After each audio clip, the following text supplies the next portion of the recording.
தந்தை மகன் தூயாவியாரின் பெயராலே ஆமென். நம் ஆண்டவராகிய இயேசு கிறிஸ்துவின் அருளும் கடவுளின் அன்பும் தூய ஆவியாரின் நட்புறவும் உங்களது பேரோடும் இருப்பதாக. உம் ஆன்மாவோடும் இருப்பதாக. ஆண்டவன் இயேசுவில் அன்பார்ந்தவர்களே, உலகம் தர முடியாத சமாதானத்தை உங்களுக்கு நான் தருகிறேன் என்று இயேசு நமக்கு சொல்லுகிறார். இயேசுவோடு இணைந்து வாழுகிற பொழுது அவர் எங்களுக்கு சமாதானத்தை கொடுக்கிறார்.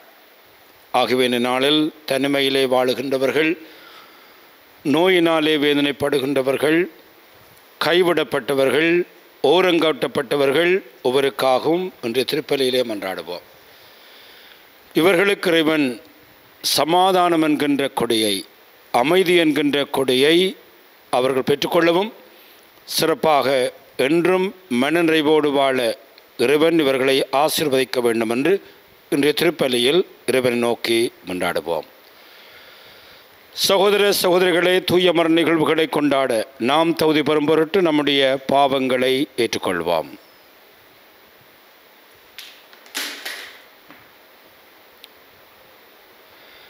எல்லாம் வல்ல இறைவனிடமும் சகோதர சகோதரிகளே உங்களிடமும் நான் பாவியனை ஏற்றுக்கொள்கின்றேன். ஏனெனில் என் சிந்தனையாலும் சொல்லாலும் செயலாலும் கடமையில் தவறியதாலும் பாவங்கள் பல செய்தேன். என் பாவமே என் பாவமே என் பெரும் பாவமே. ஆகையால் போதும் கன்னியான புனித மரியாவையும் வானதூதர் புனிதர் அனைவரையும் சகோதர சகோதரிகளே உங்களையும் நம் இறைவனாகிய ஆண்டவரிடம் எனக்காக வேண்டிக் கொள்ள மன்றாடுகின்றேன். எல்லாம் வல்ல இறைவன் நம்மீது இரக்கம் வைத்து நம்முடைய பாவங்களை மன்னித்து நம் அனைவரையும் நிலை வாழ்வுக்கு அழைத்து செல்வாராக. ஆமென். ஆண்டவரே இரக்கமாயிரும். ஆண்டவரே இரக்கமாயிரும். கிறிஸ்துவே இரக்கமாயிரும். கிறிஸ்துவே இரக்கமாயிரும். ஆண்டவரே இரக்கமாயிரும். ஆண்டவரே இரக்கமாயிரும். மன்றாடுவோமாக. எல்லாம் வல்ல இறைவா, கிறிஸ்துவின் உயிர்ப்பினால் நிலை வாழ்வுக்கு எங்களை புதுப்பித்தீர். உம்மக்களாகிய எங்கள் நம்பிக்கையும் எதிர்நோக்கையும் உறுதிப்படுத்தியருளும்.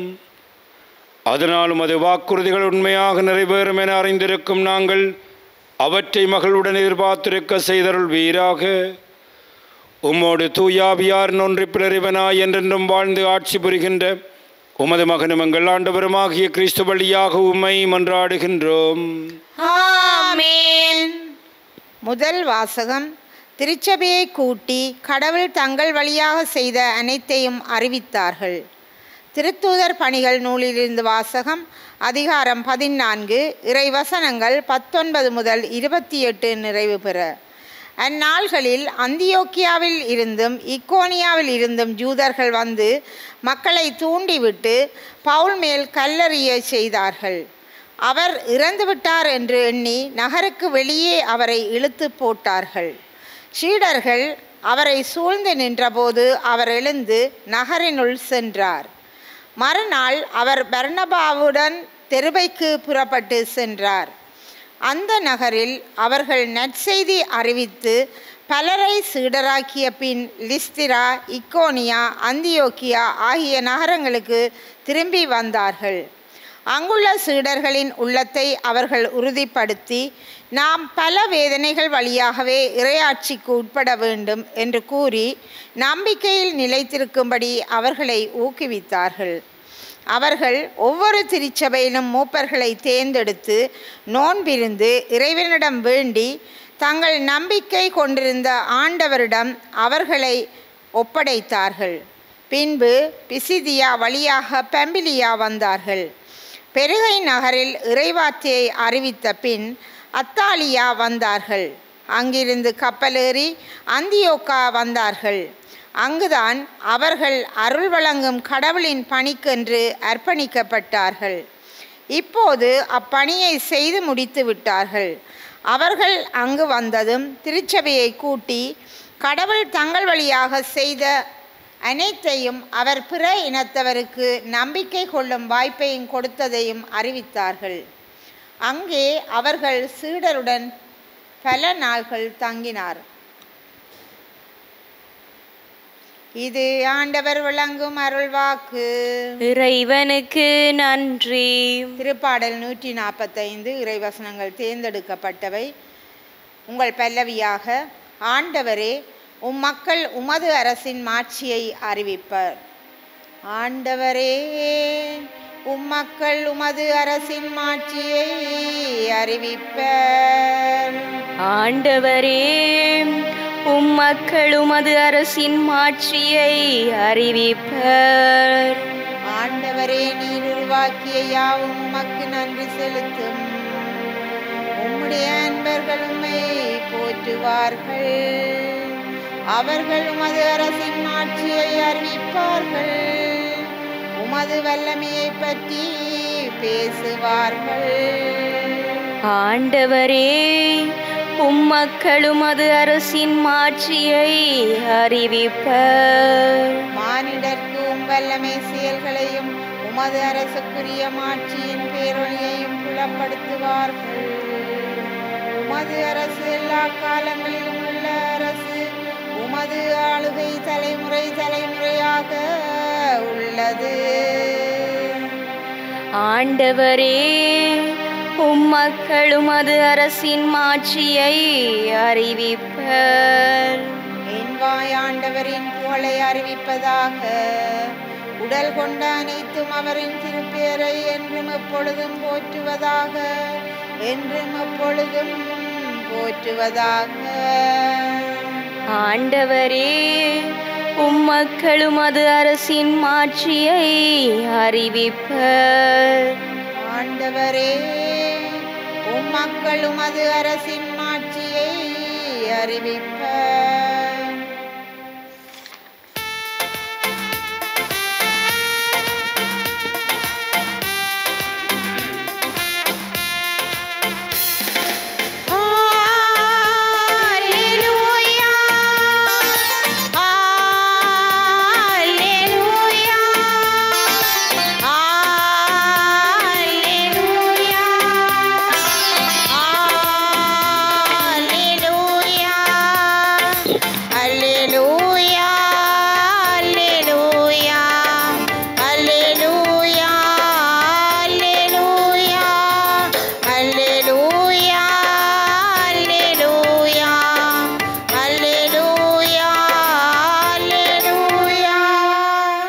மெசியா பாடுபட்டு இறந்தோரிடமிருந்து உயிர்த்தெழுந்து மாட்சிமை அடைய வேண்டும். அல்லேலூயா, அல்லேலூயா, அல்லேலூயா, அல்லேலூயா, அல்லேலூயா. ஆண்டவர் உங்களோடு இருப்பாராக. உம் ஆன்மாவோடும் இருப்பாராக. யோவான் எழுதிய பரிசுத்த நற்செய்தியிலிருந்து வாசகம். ஆண்டவரே, மாட்சி உமக்கு. யோவான் நற்செய்தி 14ஆம் அதிகாரம், திருவசனங்கள் 27 தொடக்கம் 31 வரை. அக்காலத்தில் இயேசு தம் சீடரை நோக்கி கூறியது: அமைதியை உங்களுக்கு விட்டு செல்கிறேன், என் அமைதியை உங்களுக்கு அளிக்கின்றேன். நான் உங்களுக்கு தரும் அமைதி உலகம் தரும் அமைதி போன்றது அல்ல. நீங்கள் உள்ளம் கலங்க வேண்டாம், மருள வேண்டாம். நான் போகின்றேன், பின் உங்களிடம் திரும்பி வருவேன் என்று நான் உங்களிடம் சொன்னதையே கேட்டீர்களே. நீங்கள் என் மீது அன்பு கொண்டிருந்தால் நான் தந்தையிடம் செல்வதை பற்றி மகிழ்ச்சி அடைவீர்கள். ஏனெனில் தந்தை என்னை விட பெரியவர். இவை நிகழும் பொழுது நீங்கள் என்னை நம்புமாறு இப்பொழுதே இவை நிகழும் முன்பே சொல்லிவிட்டேன். இனி நான் உங்களோடு மிகுதியாக பேசப்போவதில்லை. ஏனெனில் உலகின் தலைவன் வந்து கொண்டிருக்கின்றான். அவனுக்கு என் மேல் அதிகாரம் இல்லை.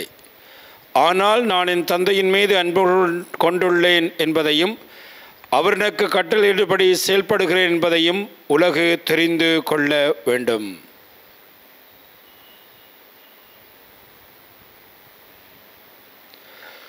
இது வாழ்வு தருகின்ற கிறிஸ்து இயேசுவின் நற்செய்தி. கிறிஸ்துவே உமக்கு புகழ். என் அமைதியை உங்களுக்கு அளிக்கிறேன். ஆண்டவன் இயேசுவில் அன்பார்ந்தவர்களே, இன்று நற்செய்தியில் இயேசு நமக்கு ஒரு மிக பெரும் கொடியை, பொக்கிஷத்தை எங்களுக்கு வாக்களிக்கிறார். இந்த வசனங்களை நாங்கள் ஒவ்வொரு நாளும் மனப்பாடம் செய்து ஆண்டவருக்கு நன்றி சொல்ல வேண்டும். அமைதியை உங்களுக்கு விட்டு செல்கிறேன், என் அமைதியையே உங்களுக்கு அளிக்கிறேன். நான் உங்களுக்கு தரும் அமைதி உலகம் தரும் அமைதி போன்றது அல்ல. அன்பார்ந்தவர்களே, ஆண்டவர் எங்களுக்கு தருகின்ற அமைதி உலகம் தருகின்ற அமைதி போலல்ல. இந்த உலகத்திலே அமைதி ஏற்படுத்த போர்களை உண்டாக்குகிறார்கள். இலங்கையிலே கூட 30 ஆண்டுகளாக அமைதிக்கான போர் நடைபெற்றது. அதாவது போரினால் இந்த நாட்டிலே அமைதியை கொண்டு வரலாம் என்ற போர் நடைபெற்றது. இறுதியிலே இந்த நாடு நாங்கள் வேறு நாடுகளிலே கையேந்துகின்ற ஒரு நாடாக, மிகவும் கஷ்டத்திலும் துன்பத்திலும் பொருளாதார நெருக்கடிகளிலும் குடும்பங்கள் வாழ்ந்து கொண்டிருக்கின்ற ஒரு நாடாக எங்களுடைய நாடு மாறி இருக்கிறது. காரணம், ஒரு அமைதிக்கான போரினால் எங்களுடைய வளங்களை நாங்கள் இழந்திருக்கிறோம். ஆகவே உலகம் அமைதி என்று சொல்லுகிற பொழுது ஒரு சண்டை இல்லாத நிலை, அல்லது போனால் அமைதிக்காக சண்டை பிடிக்கின்ற ஒரு நிலையைத்தான் அமைதி என்று சொல்லுகிறது. இன்னொரு விதமான அமைதியை நாங்கள் பார்க்கிறோம். சில வீடுகளிலே கணவனும் மனைவியும் பேசுவதில்லை, பிள்ளைகளும் பெற்றோர்களும் பேசுவதில்லை. அங்கே ஒரு அமைதி இருக்கிறது, அது மயான அமைதி. அதாவது நாங்கள் ஒரு கல்லறைக்கு போகிற பொழுது அங்கும் ஒரு அமைதி இருக்கிறது. குடும்பத்திலும் மனிதர்கள் நடைமுணங்களாக ஒருவரை ஒருவர் புரிந்து கொள்ளாமல் ஒருவரோடு ஒருவர் சண்டைகளை பிடிக்கிற பொழுது அந்த குடும்பத்திலும் ஒரு மயான அமைதி நிகழ்கிறது. இயேசு சொல்லுகிறார், இந்த உலகம் தருகின்ற அமைதியைப் போல அல்ல. அதாவது அமைதிக்காக போர் புரிகின்ற அமைதியே அல்ல, அல்லது போனால் ஒருவர் மற்றவரோடு பேசாமல் சண்டையிட்டு அங்கே இருக்கின்ற அமைதி போலல்ல. மாறாக ஒரு வித்தியாசமான அமைதியை தருகிறேன். ஆகவே தான் சொல்லுகிறார், நீங்கள் உள்ளம் கலங்க வேண்டாம், மறல வேண்டாம், என்னுடைய பிரசன்னம் உங்களுக்கு அமைதியை தரும். அன்பார்ந்தவர்களே, அண்மையிலே ஒரு பங்கிலே இந்த குடும்பங்கள் தரிசிக்கிற பொழுது அந்த குடும்பத்திலே 55 வயது மதிக்கத்தக்க அந்த கணவன் பாரிசவாதத்தினால் பாதிக்கப்பட்டிருக்கிறார். அந்த கணவனை தூக்க வேண்டும், கணவனுக்கு எல்லா வேலைகளையும் செய்ய வேண்டும். கணவன் இல்லாத வேளையிலே மனைவி கடற்கரைக்கு சென்று சிறிய சிறிய வேலைகளை செய்து அந்த குடும்பத்தை காப்பாற்ற வேண்டும். அப்படியாக அந்த குடும்பத்திலே பேசிக்கொண்டிருக்கிற பொழுது அந்த மனைவியினுடைய முகத்திலே ஒரு சந்தோஷம். எதுவிதமான குறைகளையும் சொல்லவில்லை. நான் இப்படி இருக்கிறது, இப்படி இருக்கிறது, இப்படி இருக்கிறது என்றெல்லாம் சொன்ன பொழுது, இல்லை ஃபாதர், கடவுள் எங்களை பார்த்து கொள்ளுவார் என்கின்ற ஒரு ஆழமான அந்த வார்த்தைகளை நான் பார்த்தேன். அந்த ஆலயத்திலே திருப்பலி ஒப்புக் கொடுக்கிற பொழுது கூட அந்த தாய் அடிக்கடி ஆலயத்துக்கு வந்து போகிறதை பார்த்திருக்கிறேன். எப்பொழுதும் அந்த முகத்திலே ஒரு சந்தோஷம். இதுதான் ஆண்டவர் தருகின்ற அமைதி. அதாவது இந்த அமைதி என்பது ஒருவிதமான பிரச்சனை இல்லாமல், இந்த உலகத்திலே போராட்டங்கள் இல்லாமல், அல்லது போனால் இந்த உலகத்திலே அலைகள் இல்லாமல் வருகின்ற ஒரு அமைதி அல்ல. இவற்றின் மத்தியிலும் நாங்கள் அமைதியாக வாழப்பழுவதுதான் ஆண்டவர் தருகின்ற அமைதி. சீடர்களோடு இயேசு பயணித்து கொண்டிருந்த பொழுது அந்த படகின் அந்த நுனியிலே அவர் நித்திரை கொள்ளுகிறார். புயல் அடிக்கிறது, சீடர்கள் பயந்து கொண்டிருக்கிறார்கள். ஆனால் இயேசு அமைதியாக நித்திரை கொள்ளுகிறார். ஏனென்றால் அவரை பொறுத்தவரையிலே அவர் தந்தையினுடைய அன்பிலும் பாசத்திலும் வாழுகிறேன் என்கின்ற உறுதிப்பாடு அந்த அலைகள் மத்தியிலும் அவருக்குள்ளே ஒரு அமைதியை கொடுத்தது. அந்த அமைதியைத்தான் இயேசு சொல்லுகிறார், உலகம் தர முடியாத ஒரு அமைதியை உங்களுக்கு தருகிறேன், நீங்கள் உள்ளம் கலங்க வேண்டாம், நான் போகிறேன், மீண்டும் திரும்பி வருவேன், என்னுடைய மகிழ்ச்சி உங்களோடு இருக்கும் என்று சொல்லுகிறார். அன்பார்ந்தவர்களே, இந்த நாளிலே இறைவன் தருகின்ற மிக பெரும் பொக்கிஷமாகிய இந்த அமைதிக்காக மன்றாடுவோம். ஒவ்வொரு முறையும் இறைவார்த்தையை வாசிக்கிற பொழுது இந்த அமைதி கிடைக்கிறது. ஒவ்வொரு முறையும் திருப்பலியிலே பங்கு பெற்றுகிற பொழுது இந்த அமைதி கிடைக்கிறது. ஒவ்வொரு முறையும் நற்கருணைக்கு முன்பாக ஒரு சில நிமிடங்களை செலவழிக்கிற பொழுது இந்த அமைதி கிடைக்கிறது. திருச்சபையினுடைய தாயாகிய மரியன்னுடைய அந்த சிவமாலியை சொல்லுகிற பொழுது இந்த அமைதி கிடைக்கிறது. ஒவ்வொரு முறையும் ஆலயங்களுக்குள் சேர்ந்து ஒரு சில நிமிடங்களை செலவழிக்கிற பொழுது, குறிப்பாக இயேசுவோடு இணைந்து வாழுகிற பொழுது இந்த அமைதி கிடைக்கிறது. இந்த அமைதியை இந்த உலகத்திலே அமைதியற்று வாழுகின்றவர்கள், தனிமையிலே வாழுகின்றவர்கள், வைத்தியசாலைகளிலே வாழுகின்றவர்கள் எல்லோருக்காகவும் மன்றாடுவோம். அவர்கள் இந்த அமைதியை பெற்றுக்கொள்ள வேண்டும் என்று மன்றாடிக்கொள்ளுவோம். எங்களுடைய தேவைகளை ஆண்டவரிடம் சமர்ப்பிப்போம். அன்பின் இறைவா, எம் திருத்தந்தை, ஆயர்கள், குருக்கள், கன்னியர்கள் அனைவரும் நல்லாயனாம் இயேசுவை பின்பற்றி சமாதானத்தின் தூதுவர்களாகவும் அன்பின் வழிகாட்டிகளாகவும் நீதியின் கருவிகளாகவும் வாழ வரமருள வேண்டுமென்று இறைவா உம்மை மன்றாடுகின்றோம். ஆண்டவரே, எங்கள் மன்றாட்டை கேட்டருளும். உங்களுக்கு அமைதி உரித்தாகுக என்று மொழிந்த அன்பின் இறைவா, பல்வேறு நாடுகளில் ஏற்பட்டுள்ள பிரச்சினைகள் மற்றும் இயற்கை இடர்பாடுகளால் உலகில் அமைதியற்ற ஆதரவற்ற நிலை மாறி நாடுகளை ஆளும் தலைவர்களின் அறிவுத்திறனாலும் ஆக்கச் செயல்களாலும் மக்களின் ஒத்துழைப்பாலும் உலகில் நீடித்த அமைதியும் ஒருமைப்பாடும் வளமான வாழ்வும் பெற அருள் புரிய வேண்டுமென்று இறைவா உம்மை மன்றாடுகின்றோம். ஆண்டவரே, எங்கள் மன்றாட்டை கேட்டருளும். கருணை கடலே இறைவா, நோயற்றவருக்கல்ல நோயுற்றவருக்கே மருத்துவர் தேவை என்று மொழிந்ததற்கேற்ப நோயினால் துன்பப்படும் அனைவரையும் உமது கரத்தில் ஒப்படைக்கின்றோம். அவர்கள் அனைவரையும் நீரே ஆசீர்வதித்து அவர்களின் நோய்களை குணப்படுத்தி நல் உடல் சுகத்தையும் மனதைரியத்தையும் அளித்தருள வேண்டுமென்று இறைவா உம்மை மன்றாடுகின்றோம். ஆண்டவரே, எங்கள் மன்றாட்டை கேட்டருளும். புதுப்பிக்கும் ஆண்டவரே, ஜூபிலி ஆண்டில் பயணித்துக் கொண்டிருக்கும் நாம் நிறைவாழ்வை நோக்கி பயணித்து எம்மை நாமே தன்னாய்வு செய்து எங்களது குறைகளை தாழ்ச்சியுடன் ஏற்று எம்மை புதுப்பிக்கும் முயற்சிகளில் ஈடுபட வரமருள வேண்டுமென்று இறைவா உம்மை மன்றாடுகின்றோம். ஆண்டவரே, எங்கள் மன்றாட்டை கேட்டருளும். நம்முடைய தனிப்பட்ட தேவைகளுக்காக ஆண்டவரை பார்த்து மன்றாடுவோம். அன்பு தந்தை இறைவா, இன்றைய நாளுக்காக நாங்கள் உமக்கு நன்றி கூறுகின்றோம். அமைதியற்ற உள்ளங்களுக்கு இன்றைய திருப்பலியூடாக நீர் தருகின்ற அமைதிக்காக நாங்கள் உமக்கு நன்றி கூறுகிறோம். இந்த உலகம் தர முடியாத மிக பெரும் பொக்கிஷமாகிய அமைதியை நீர் தருகின்ற உம்முடைய அருளுக்காக நன்றி கூறுகிறோம்.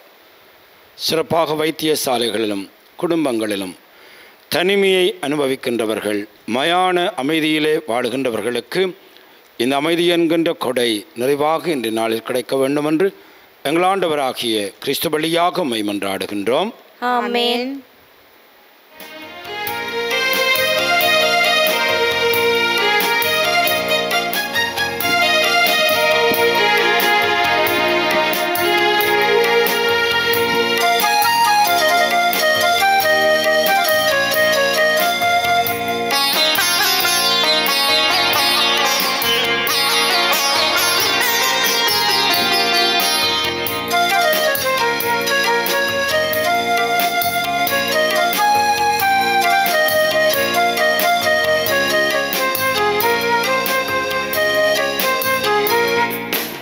இதய காணிக்கை, இரவாத காணிக்கை, இறை மனித உறவின் சின்னமா அன்பின் காணிக்கை. இறையே இதை ஏற்றிடுவாய், இனிதாய் என்னை மாற்றிடுவாய். இறையே இதை ஏற்றிடுவாய், இனிதாய் என்னை மாற்றிடுவாய். இதய காணிக்கை, இரவாத காணிக்கை, இறை மனித உறவின் சின்னமாம் அன்பின் காணிக்கை. மேகங்கள் கூடிடவே வான்மழை அருவியாகுமே, உம் அருளுக்கு சான்றாகுமே. மேகங்கள் கூடிடவே வான்மழை அருவியாகுமே,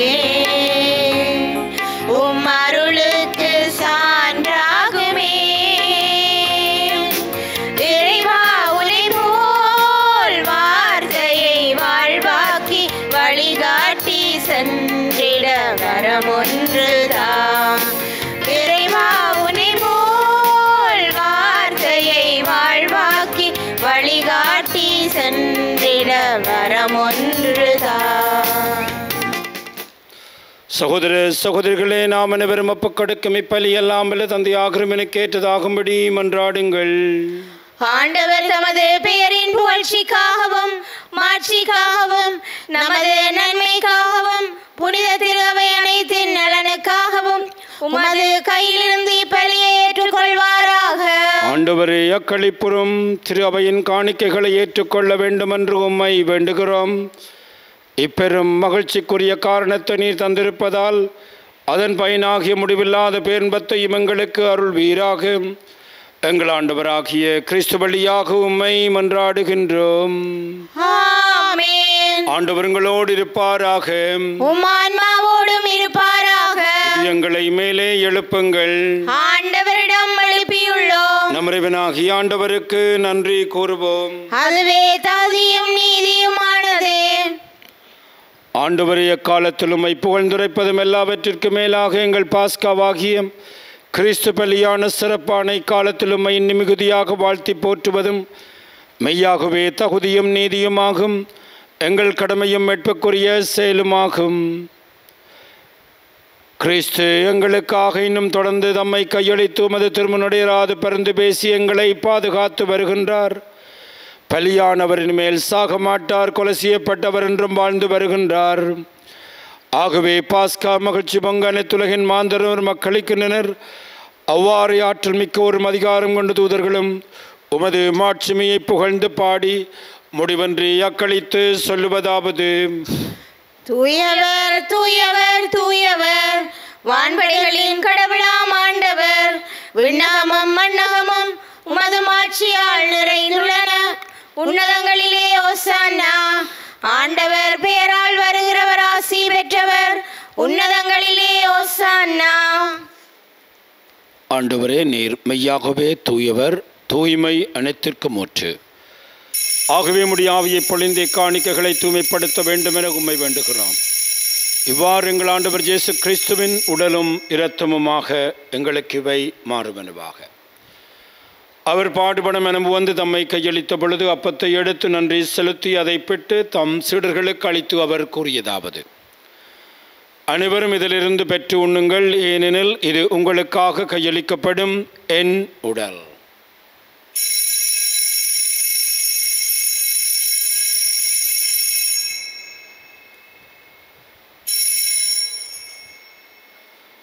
அவனுமே இரவிருந்து அருந்திய பின் கிண்ணத்தை எடுத்து மீண்டும் உமக்கு நன்றி கூறி தம் சீடர்களுக்கு அளித்து அவர் கூறியதாவது: அனைவரும் இதிலிருந்து பெற்று பருகுங்கள், இது புதிய நிலையான உடன்படிக்கைக்குரிய என் இரத்தத்தின் கிண்ணம்.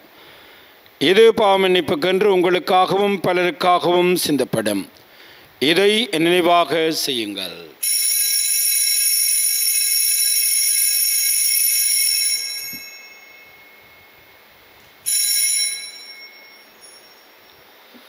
நம்பிக்கையின் மறைபொருள்.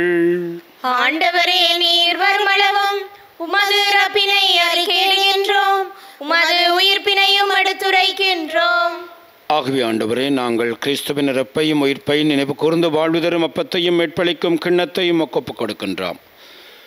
உம் திருமணன்று ஊழியம் புரிய தகுந்தவரென எங்களை ஏற்றுக்கொண்டீர். எனவே உமக்கு நன்றி செலுத்துகின்றோம். மேலும் கிறிஸ்துவனிலும் இரத்தத்திலும் பங்கு கொள்ளும் எங்களை தூயாவியார் ஒன்று சேர்க்க வேண்டுமென உம்மை தாழ்மையுடன் மன்றாடுகிறோம். ஆண்டவரே, உலகெங்கும் பரவி இருக்கும் உடைய திரு அவையை நினைவு கூர்ந்தருளும். எங்கள் திருத்தந்தை 14ஆம் லியோ, எங்கள் ஆயர் ஜஸ்டின் ஞான பிரகாசம், எல்லா திருராகினவரோடும் உமது திரு அவை அன்பில் நிறைவு பெற செய்தருளும். மேலும் உயிர்த்தலும் எதிர்நோக்குடன் தொழில்களும் எங்கள் சகோதர சகோதரிகளையும் இறந்தவள் அனைவரையும் இரக்கத்துடன் நினைவு கூர்ந்து உமது திருமுகொழியின் ஒளியேற்றலும் எங்கள் அனைவரின் மீதும் இரக்கமாயிரும். கடவுளின் கன்னித்தாயான புனித மரியாள், அவருடைய கணவரான புனித ஜோசப், புனித திருத்தூதர்கள், இவ்வுலகிலும் மக்குகந்தவராய் இருந்த புனிதராக அனைவருடன் நாங்கள் நிலை வாழ்வில் பங்கு கொள்ளும் தகுதி பெற்று ஓம் திருமகன் இயேசு கிறிஸ்து வழியாக உம்மை புகழ்ந்தேற்றும் வரமருள உம்மை மன்றாடுகிறோம். இவர் வழியாக இவரோடு இவரில் எல்லாம் வல்ல இறைவனாகிய தந்தையே, தூய ஆவியாரின் ஒன்றிப்பில் எல்லா புகழும் ஆட்சியும் என்றென்று உமக்கு உரியதே.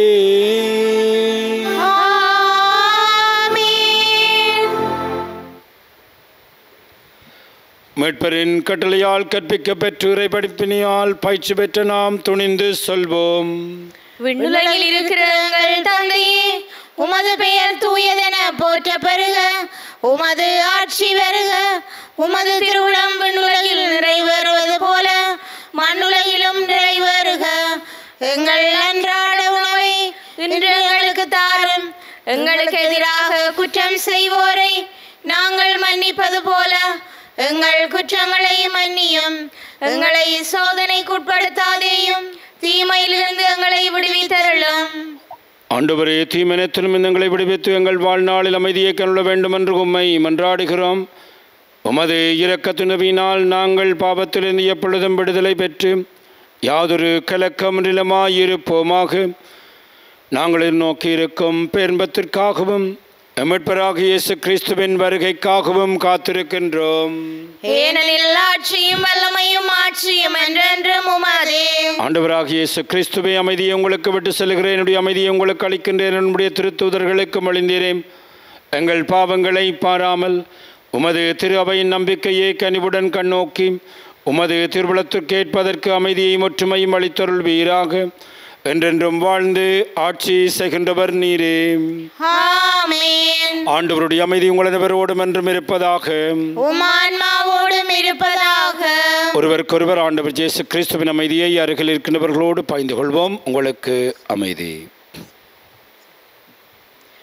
உலகின் பாவங்களை போக்கும் இறைவனின் செம்மறியே, எங்கள் மேல் இரக்கமாயிரும். உலகின் பாவங்களை போக்கும் இறைவனின் செம்மறியே, எங்கள் மேல் இரக்கமாயிரும். உலகின் பாவங்களை போக்கும் இறைவனின் செம்மறியே, எங்களுக்கு அமைதியை அளித்தருளும். இதோ ஆண்டவராகிய இயேசு கிறிஸ்துவரே, உலகின் பாவங்களை போக்குகின்றவர். கிறிஸ்துவுடைய திருவிருந்துக்கு அழைக்க பெற்று நாம் அனைவரும் பெறு பெற்றோர். ஆண்டவரே, நீர் என் இல்லத்தில் எழுந்தருள நான் தகுதியற்றவள். ஆனால் ஒரு வார்த்தை மட்டும் சொல்லியருளும், எனது ஆன்மா நலமடையும். கிறிஸ்துவின் திருச்சரீரமும் இரத்தமும் நம்மை காத்து நித்திய வாழ்வளிப்பதாக. ஆமென்.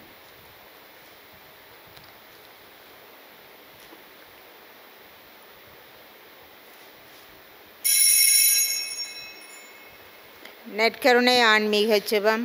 நற்கருணையில் உயிருடலாக வீற்றிருக்கும் ஆண்டவராகிய இயேசுவே, இத்தருணத்தில் அருட்சாதன வடிவில் உம்மை பெற்றுக்கொள்ள இயலாததால் நான் உம்மை ஆன்மீக ரீதியில் பெற்றுக்கொள்ள மிகுந்த ஆசையாயிருக்கின்றேன்.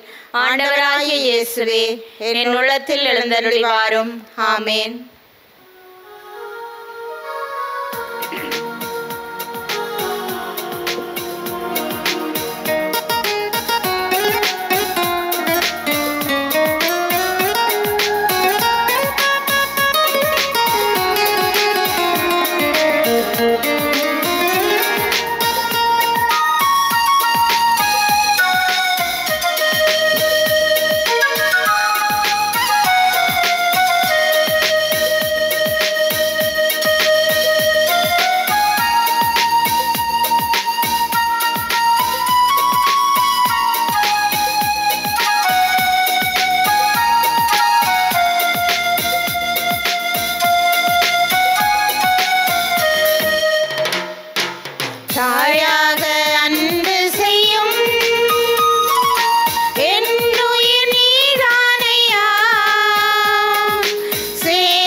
இறைவனுக்கு நன்றி கூறி செபிப்போமாக.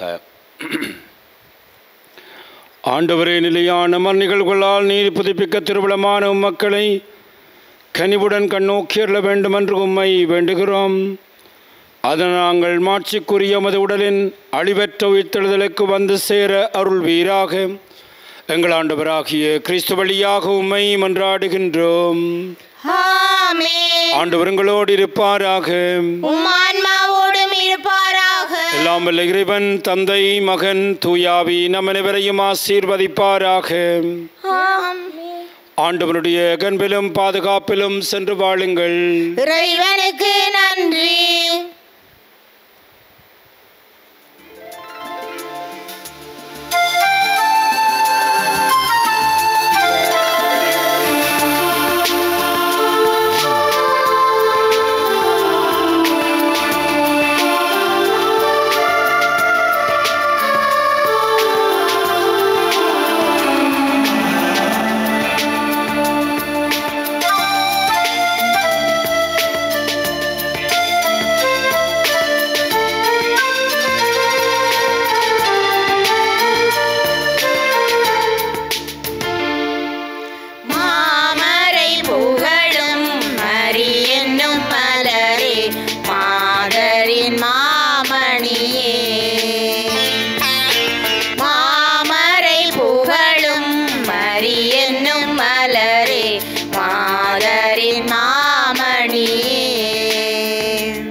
சிலுவை அடையாளத்தினாலே எங்கள் பகைவரிடமிருந்து எங்களை மீட்டள்ளும்.